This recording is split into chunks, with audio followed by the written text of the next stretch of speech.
ڈراموں کے فرضی نکاح کا کیا حکم ہے؟ ڈراموں میں جو فرضی نکاح ہوتے ہیں اس میں تمام شرطیں موجود ہوتی ہیں، صرف نام نقلی ہوتا ہے۔ کیا اس طرح بھی نکاح منعقد ہو جاتا ہے؟ محمد اویس اسلام آباد سے۔ دیکھیں، ڈراموں میں جو طلاقیں ہوتی ہیں یا نکاح ہوتے ہیں نا، تو بعض علماء تو اس کے قائل ہیں کہ وہ نکاح بہرحال ہو جائے گا، طلاق بھی ہو جائے گی۔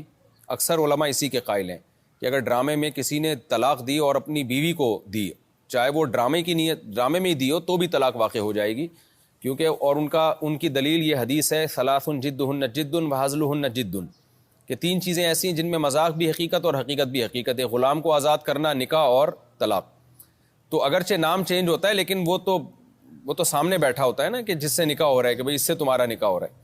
لیکن ہمارے ہاں جو جامع الرشید کی تحقیق ہے اور بعض محققین بھی اسی کے قائل ہیں کہ ڈرامے میں نہ نکاح ہوتا ہے نہ طلاق ہوتی ہے۔ وجہ اس کی ہے کہ یہ ہزل نہیں ہے بلکہ یہ حکایت ہے۔ حکایت کا مطلب یہ ہوتا ہے کہ ایک کہانی ہے جسے پڑھ کے سنایا جا رہا ہے۔ اس کی مثال ایسے ہے جیسے زید نے بکر کو طلاق دی اور یہ الفاظ لکھے کہ زید نے اپنی بیوی کو طلاق دی اور یہ الفاظ لکھے کہ میں نے اپنی بیوی کو طلاق دی، اور 3 دفعہ یہ الفاظ لکھ دیے کہ طلاق دی طلاق دی طلاق دی۔ اب اگر کوئی اس کی عبارت کو پڑھ کے سنائے گا نا کہ اور وہ پڑھ کے تحریر سنا رہا ہے کہ میں نے اپنی بیوی کو طلاق دی، تو یہ طلاق دے نہیں رہا اپنی بیوی کو۔ ہم یوں نہیں کہیں گے کہ جو تحریر پڑھ کے سنا رہا ہے یہ اصل میں اپنی بیوی کو طلاق دے رہا ہے، بلکہ ہم کہیں گے یہ زید کی حکایت ہے، کہانی ہے جس کو یہ نقل کر رہا ہے۔ تو نقل کرنے والے کے کلام کو ہزل نہیں کہا جاتا بلکہ اس کو کہا جاتا ہے یہ حکایت ہے، یعنی ایک نقل کر رہا ہے کسی کے کلام کو۔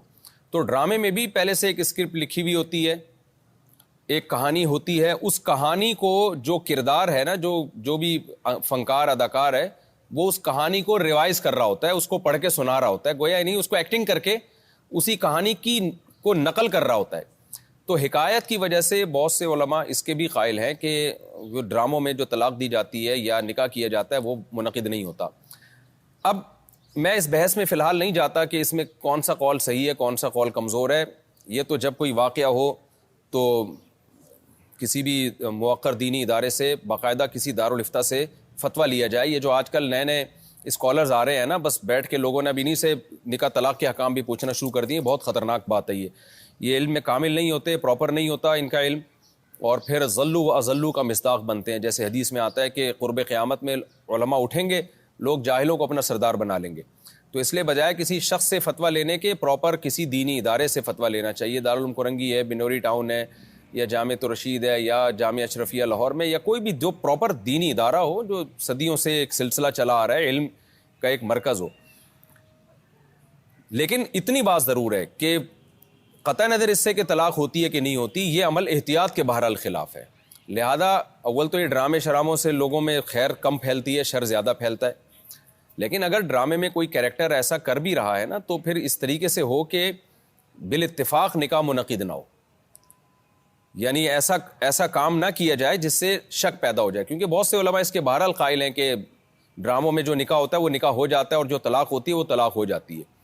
تو ایسا نہ کیا جائے کہ شوہر اپنی بیوی کو ڈرامے میں طلاق دے، بلکہ اس میں یہ ہو کہ جیسے ایک فرضی عورت ہوتی ہے اس کو طلاق دے دے وہ، یہ کام کر لیا جائے۔ اول تو یہ ڈرامہ کی میں اپریشیٹ نہیں کر رہا کہ ڈرامے بنانے چاہیے، لیکن طلاق سے بچنے کے لیے، کیونکہ طلاق بہرحال ایک بہت ہی ڈینجرس چیز ہے، اس میں وہم کا پیدا ہونا بھی غلط ہے۔ یا ایسا ہو کہ بھئی کوئی طلاق کے الفاظ پہلے ریکارڈ کرا لیے جائیں اور پھر وہ ڈبنگ چلا دی جائے اس وقت، کوئی بھی اس طرح کی تدبیر اختیار کی جا سکتی ہے تاکہ یہ بھی نہ صورت پیدا ہو کہ ڈرامے میں کوئی شخص اپنی بیوی کو وہاں طلاق دے رہا ہے، حکایت کے طور پہ بھی یہ کام نہ کیا جائے تاکہ کنفیوژن بہرحال پیدا نہ ہو، تاکہ بالاتفاق سب کا اس پر اتفاق ہو کہ یہ طلاق نہیں ہوئی ہے۔ کیونکہ جب ڈرامے میں وہ دے گا نا اپنی بیوی کو طلاق، تو بہت سے علماء جیسے میں نے بتایا اس کو ہزل پر محمول کر کے وہ طلاق کے وقوع کا فتویٰ دیتے ہیں۔ تو ایک کام جب ہو جائے تو پھر اس کا حکم کچھ اور ہوتا ہے، جب تک ہوا نہیں ہے تو احتیاط کے پہلو کو ترجیح دی جائے۔ تو اس طرح نہ کیا جائے کہ جس سے شرعی مسائل میں لوگوں کو کنفیوژن پیدا ہو، کچھ لوگ کہہ رہے ہوں کہ نکاح ہو گیا ہے، کچھ کہہ رہے ہیں نکاح نہیں ہوا، کچھ کہہ رہے ہیں طلاق ہو گئی ہے، کچھ کہہ رہے ہیں طلاق نہیں ہوئی ہے۔ تو ایسا کام کیوں کیا جائے کہ جس سے لوگوں میں وسوسے پیدا ہوں اور پھر یہ بحث چل پڑے اور پھر مفتیان کرام کے وقت کو بھی ضائع کیا جائے اور پھر لوگوں میں دینی مسائل ایک تماشا بنتے ہیں۔